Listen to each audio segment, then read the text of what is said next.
So it takes a few seconds. It's been going for about 15 seconds now. Makes a little bit of noise while it's running. And here we go. You can see the sheet fully coming out now. Let's have a look at the... So it does actually look fairly good. If you zoom in on it, you can see it may be a tiny bit grainy, but that's probably the source wasn't that great either. So one thing to mention is that the printer requires an app to work off of your phone. You can just download it using the QR code that's on the printer. If you're printing from a laptop, you can just hook it up using a USB cable. And from your laptop, you won't be able to print wirelessly. The app is okay. There's this option for printing documents on the top. You can print things from the web, images directly. You can use this to scan. I personally just use like the Adobe Scan software. If you needed to scan something, I found that works better. But the one weird thing is, so you can print images off your phone easily enough. You can print from the web. So this just means you can go to a particular website and find the page that you want and try to print it out. But for documents, it seems like you need to actually upload whatever document you have onto their site, and once it's there, then you can print it out. I'm not entirely sure how this works. I just want to be able to print a PDF, but if I click this button, then it'll give me like various apps that I can use to import it, but I just really want to look at my file system. Well, actually here, I can look at local files here. So this is a manual that I had downloaded to my phone. So from here, I can just hit the print button kind of in the top corner, and then it lets me print it out. So I don't have any paper in here right now, so it won't work. It gives me a little bit of a warning. So I was wrong. So basically you can just import anything off of your phone. If you want to go through your file system, then you'll just select your local browser, and for an Android anyways, and then you can print it out. I'm assuming for iOS you don't have the ability to just kind of search the file system, so then that's why you'd have to pick a particular app in order to find the document that you want to print. If you want to use this on a laptop, it comes with a little USB stick, and that includes the driver software for both Mac and PC, so you can just plug it in there, install the software. It also comes with some PDF manuals and some videos as to how to install the drivers and print. So when you have it installed on your PC, you can just install it like a regular printer, and you can print out from any sort of application that supports printing, so that makes it a whole lot easier. And if you want to use this for other things in the future, it's 400 megs. It's not necessarily huge, but you could certainly use it for you know, your pictures or photos or something like that if you're done with the driver. It also comes with a USB-A to USB-C, and that's for charging the device through the charge port, which is just located on the back here. Additionally comes with the quick start guide and another quick start guide. It basically just has this single button here to hold it down for 2 seconds to turn it on or off, and it's clearly sort of labeled on the top, so that makes it pretty easy to use. And if you press down on these two side buttons simultaneously, you can kind of pop open the top here, just in case any paper or anything gets stuck. You can kind of pull it out and fix it. So it's reasonably compact as far as printers go. I mean, it does print like a full sheet of 8.5, 11 paper. So overall, I would say that it does work fairly well. So on the upside, it doesn't require any sort of ink whatsoever, because it just uses heat in order to make the printout. But on the downside is you're going to have to buy specific thermal paper. It won't work just on any paper, and this is going to be a lot more expensive than just buying you know, 100 pack of sheets or something like that, like you would normally for your average printer. This is currently going for $320 on the Amazon website, and there's currently a $60 coupon Canadian. So just in summary, I think the good thing is it's portable. It just runs on a battery. You can use it from your phone. You can use it from your PC. On your phone, you're going to be using Bluetooth. On the PC, it has to be wired, but that's probably okay. I found that the print quality wasn't too bad. It takes maybe about 20 seconds a sheet, and again, it's only black and white. And it does require a specific thermal paper, sorry, in order to work. And just checking Amazon really quickly, so 8.5 by 11 thermal paper, it goes for about 31 Canadian. I mean, there's maybe a few different options. That's for 100 sheets. So again, maybe a little bit pricey, but if you think with the price of ink, it's also very expensive. So it probably evens itself out in the end. And unlike a lot of the bubble jets, you don't have to worry about the ink drying out if you don't use it very frequently and having to throw it out, get the new ink. There's basically very little maintenance there, or really none actually. So overall, I'd say it's a pretty good item. It's just a matter of cost if you think it's worth the $300 price tag for you.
there.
That's not the printer, it's the dog's ball.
something there.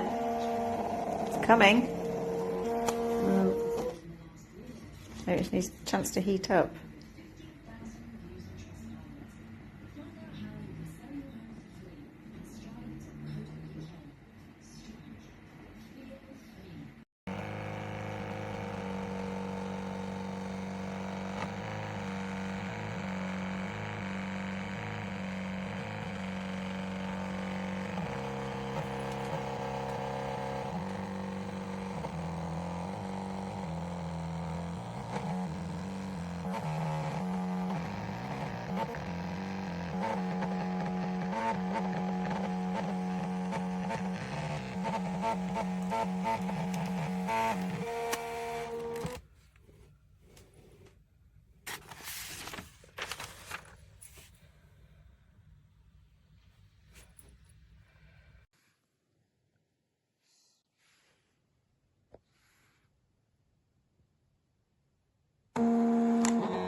quiet and quick at printing.